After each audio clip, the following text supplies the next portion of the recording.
संत जो होते हैं अत्यंत सुंदर होते हैं। विशेषता क्या है? अति सुंदर, अति ही सुखदायी, अत्यंत सुख देने वाले।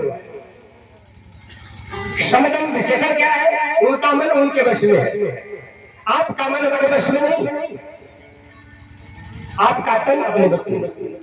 क्योंकि संतों का मन, संतों की विशेषता आगे चलकर बताऊंगा। आज कथा का प्रथम दिन। संत का मन वश में होता है। अति शीतल, अति ही सुखदायी, सम मन सम होता है। दम इंद्रियां आधी। समदम नियम की प्रधानता होती है। वो मनमानी नहीं करते। उनका देखना, उनका सुनना, उनका चलना, उनका बोलना अत्यंत विलक्षण है। समदम नियम भजन अधिकारी जन जीवन को करे सचेता।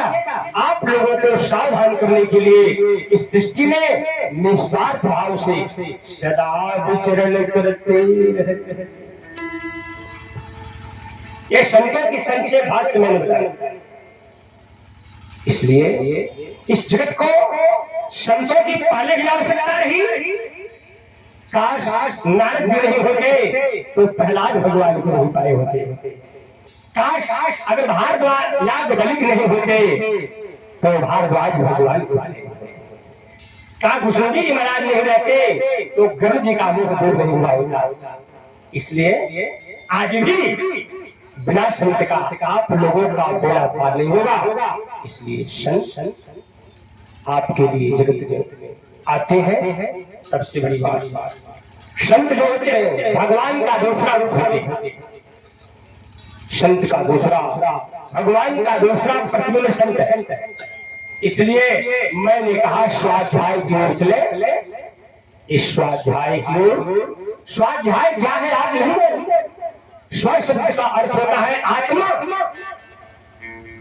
क्या होता है? स्व शब्द का अर्थ होता है आत्मा। अध्याय का अर्थ होता है विषय। आत्मा के विषय का नाम ही स्वाध्याय है। और आप ये बताइए कि आत्मा अपने विषय में है कि अपने विषय में? आप सब लोग अपने जीवन में जो कुछ करते हैं अपने लिए करते हैं। आत्मा के लिए नहीं करते, भगवान के लिए नहीं करते। इसलिए जिस दिन आप परमात्मा के लिए करेंगे, भगवान के लिए करेंगे, उसी दिन आपका जीवन, आपकी दिनचर्या स्वाध्याय में बदल जाएगा। इस पर मैं प्रकाश डालूंगा। कैसे आप कर्म करेंगे, या आपका चलना, आपका देखना, आपका बोलना भी परमात्मा, नहीं तो आपका सब व्यर्थ है। झूठ ही लेना, झूठ ही देना, झूठ ही भोजन, झूठ चबेना। आपका लेना भी झूठ, आपका देना भी झूठ, आपका चलना जो लोभ ही, ओढ़न लोभ ही, दासन सिन्नो दर पर यमपुर। आपका लेना झूठ, आपका देना झूठ, आपका बोलना झूठ, आपका चलना भी झूठ है, आपका देखना झूठ है। अगर बोलते हैं आप जानते हैं कैसे बोलते हैं? बोले वचन मधुर जिमि मोरा, खाय महा अहि घोर कठोरा। मोर मीठा बोलता है, खाता क्या है? बोलिए। मोर मीठा बोलता है, ये खाता क्या? सांप। वो सांप खा जाता है। उसी प्रकार आपकी भाषा है, अपने स्वार्थ को सिद्ध करने के लिए जगत में आप किसी के स्वत्व को छीनने के लिए, अपनी प्रतिष्ठा बढ़ाने के लिए, किसी के धन का शोषण करने के लिए, किसी के रूप का शोषण करने के लिए आप झूठ बोल करके अपना स्वार्थ सिद्ध करते हैं, किसी का गला भी काट देते हैं। ये है आपका मोरो जैसा। इसलिए मैंने कहा भाषा शैली आप सबको बदलना होगा। ये सारी व्यवस्थाएं सत्संग से बनाई जाएगी, भागवत कथा से। संत जो है आपके हृदय की चेतना जगाने के लिए, आपके मनोबल को संसार से हटाकर परमात्मा से जोड़ने के लिए ही आते हैं। आज जहां आप लोग बैठे हैं, जानते हैं इसका वर्णन और इसकी प्रशंसा तो भगवान प्रशंसा तो भगवान सिंह भी नहीं करते। जहां आज आप बैठे, धन्य सोई जब सत्संगा, धन्य घड़ी द्विज भगती भंगा। वो समय धन्य है जिस समय सत्संग चलता है, और समय धन्य है जिस समय सत्संग होता है। धन्य घड़ी सोई जब सत्संगा, धन्य घड़ी सोई, धन्य घड़ी द्विज भगती भंगा। वो समय धन्य माना गया जिस दिन आप वित्त के शरण की पूजा करते हैं। धन्य घड़ी द्विज भगती भंगा, धन्य घड़ी धन्य देश जहाँ बह सुरसारी, धन्य नारी पति व्रत अनुसरी। प्रेम से बोलिए सच्चिदानंद भगवान। वो देश धन्य है जिस देश में गंगा बहती है। इसी देश में है आप, ध्यान रखिए। ये देश तो धन्य है, लेकिन अभी आप धन्य नहीं है। शांति मुन्ना, ये देश धन्य है लेकिन आप धन्य नहीं। कैसे? इस देश में तो गंगा बहती है, लेकिन आपके हृदय रूपी देश में कर्नाशा बहती है। बाकी है कि ये देश तो धन्य है, यहाँ गंगा बहती है, लेकिन आपके हृदय रूपी देश में एक कर्नाशा बहती है जिसका जल भी आप।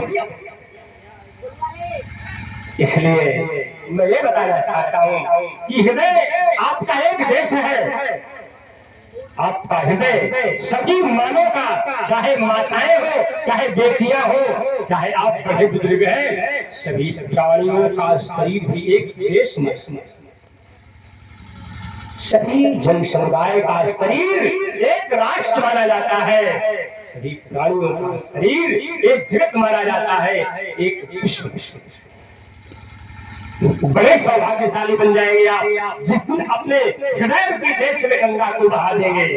लेकिन आपके हृदय रूपी देश में गंगा नहीं बहती। अगर गंगा बहती तो गंगा तो पवित्र होती, और मृतक आत्मा को पवित्र कर देती है, लेकिन आपका मन पवित्र नहीं हुआ। कई बार गंगा आपने नहा लिया, काशी गए, प्रयाग गए, उज्जैन गए, नासिक ले गए, क्या मन पवित्र हुआ? वही गंगा हृदय में। क्या कैंद्री आपने बस हुई? हुआ मन पवित्र? नहीं हुआ। इसलिए बाहर तो गंगा बहती है, आप सबके हृदय रूपी देश में ये गंगा नहीं। अरे भाई, अपने हृदय रूपी देश में गंगा बहाई, और गंगा तब बहेगा बिन सत्संग विवेक न होई, राम कृपा बिन सुलभ।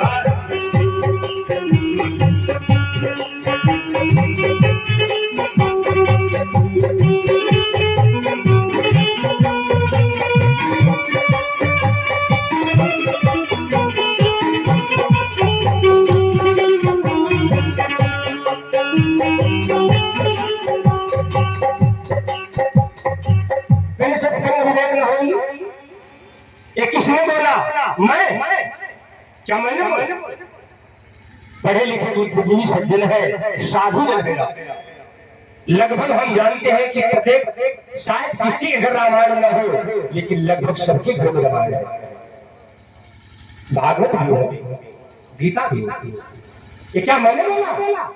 भगवान शिव ने कहा, हे पार्वती, बिन सत्संग विवेक न होई, बिना सत्संग का प्राणी की हृदय में विवेक अर्थात सत्य क्या है, असत्य क्या है, विवेक इसका निर्णय करता है।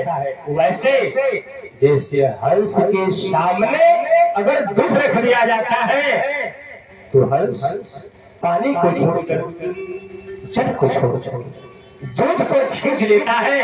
उसी प्रकार जिस दिन सत्संग का अगर आप शरण ले लेंगे, उसी दिन आपके हृदय की लकड़ी में विवेक ज्ञान पैदा होगा। आप सत्य जानने लगेंगे, क्या करना चाहिए, कैसे बोलना चाहिए, कैसे चलना चाहिए, कैसे देखना चाहिए। ये आपके पास नहीं है,